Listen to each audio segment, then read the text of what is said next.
Yellowstone National Park was the first national park in the world. Explorers discovered it in the early 1800s.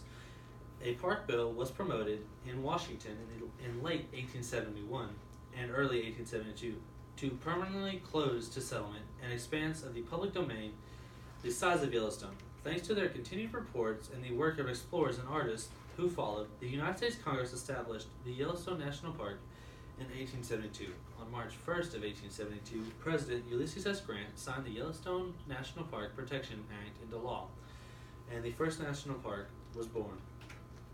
Visitors of the park are in awe of the sights of wonderful landscapes and rare animals. No one is immune to the beauty of the land, nor is there a way to dismiss the majesty of the animals living in their natural and historical environment. One of the visitors in 1898, John Muir, naturalist and author, also known as the father of the national parks, said, "A thousand Yellowstone wonders. Look up, look down, look around." And that is literally how you feel in the park. You are afraid you are going to miss something by looking at something else. The National Park Service and the Information Resources Management Administration said in 2017, 4,116,524 people visited Yellowstone. As you can see from this graph, the peak season is in July. We went in June and we ran into snow and ice. While I was fortunate to be able to go this past summer to Yellowstone, I learned that there are over 200 species of animals in the park. They can be found throughout the park. There are several areas where they are more commonly found throughout the park. There are from Canyon Valley to Madison Valley to the Hayden Valley. The variety and number of animals were overwhelming, from grizzly bears to bald eagles, bison, wolves, bears, elk, coyotes, beavers. We were in awe. One of the frequent animals we saw was the American bison. Here's a picture of one of the herds we encountered. The Yellowstone bison are some of the only pure bison left in the United States, as they have not bred with cattle. The Yellowstone Park bison herd is divided into two subherds, which mostly isolate from each other. The Northern Range herd, which numbers approximately 2,300 individuals, ranges from the Northern Park entrance near Gardner, Montana, through the Blacktail Plateau and into the Lamar Valley. The Central Interior herd, which numbers approximately 1,400 individuals, ranges from the Madison River Valley to into the Hayden Valley and the Upper and Lower Falls. When the Park Service feels the bison herds have grown too big, they do a controlled slaughter, and they give the meat to the local Native American tribes. Seeing the large herd of the Madison River Valley is breathtaking, but they can also be a dangerous animal as well. Throughout our visit, we were informed to stay at least 25 yards away from these animals, as failure to do so in the past has caused injuries to some of the visitors. Bighorn sheep numbers are surprisingly low in Yellowstone. Most sightings occur in the northern parts of the park. They can be found along the Gardner River and in the northern mountain passes. We were lucky enough to see some on our first day there, but we were unable to see any the rest of the time we were there.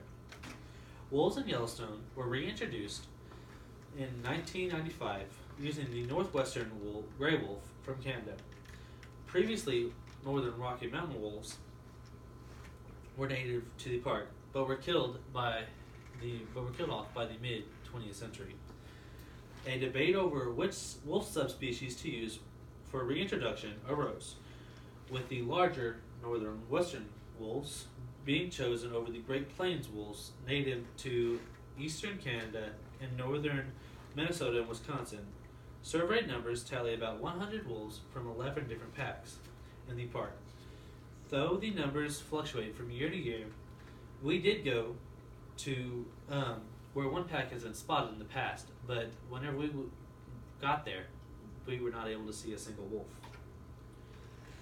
There are several varieties of deer in Yellowstone. Here's an example of one of them. It's a mule deer.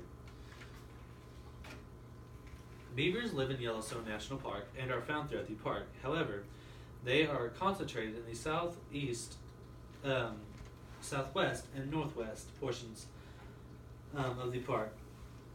These areas are important habitats because of their waterways, meadows, and the presence of preferred food sources such as cottonwood, aspen, and willow. We did not have the good fortune of seeing one of these beautiful creatures on our trip. There are as many as 840 grizzly bears in the greater Yellowstone ecosystem and about 150 living within the park. According to recent numbers from the National Park Service, there are almost commonly seen entirely on Mount Washburn and in the Hayden and Lamar valleys and near the park's east entrance. Grizzly bears are especially sows can be very dangerous, and the park regulations require you to stay at least 1 football field or 100 yards from the bears when on foot. We were able to see a grizzly bear on our trip. They were majestic and beautiful animals. Black bears are far more common in the park. We saw them several times. They are often spotted in the Mammoth and Tower areas.